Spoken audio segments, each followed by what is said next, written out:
భారతదేశ రాజకీయాల్లో పవన్ కళ్యాణ్ గారి పేరు ఈరోజు బాగా మారుమోగుతుందంటే దానికి ప్రధాన కారణం గతేడాది ఆంధ్రప్రదేశ్ రాష్ట్రంలో ఆయన సృష్టించిన ప్రభంజనం గురించి మాట్లాడుకుంటున్నారు.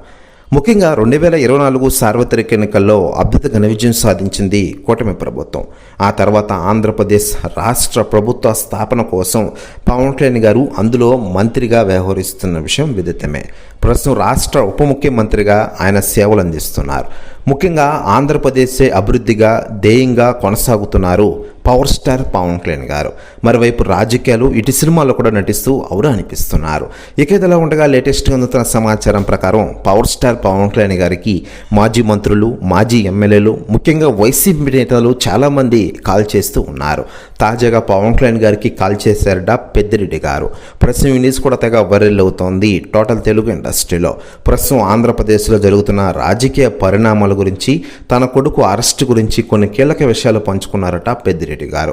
ప్రస్తుతం ఈ న్యూస్ కూడా తెగ వైరల్ అవుతుండగా ఆంధ్ర రాజకీయాలు ఇది ఒక సంచలనంగా మారబోతోంది. ఇక ఇదిలా ఉండగా పవన్ కళ్యాణ్ గారు కేవలం రాజకీయాలు కాకుండా ఇటు తెలుగు ఇండస్ట్రీలో తన అభిమానుల కోసం వరుస సినిమా షూటింగ్లతో ఫుల్ బిజీగా మారిపోయారు. ఇటీవలే హరిహర వీరమల సినిమాతో మన ముందుకు వచ్చిన ఆయన ఇక సెప్టెంబర్ 25వ తేదీన ఓజీ సినిమాతో మన ముందుకు రాబోతున్నారు.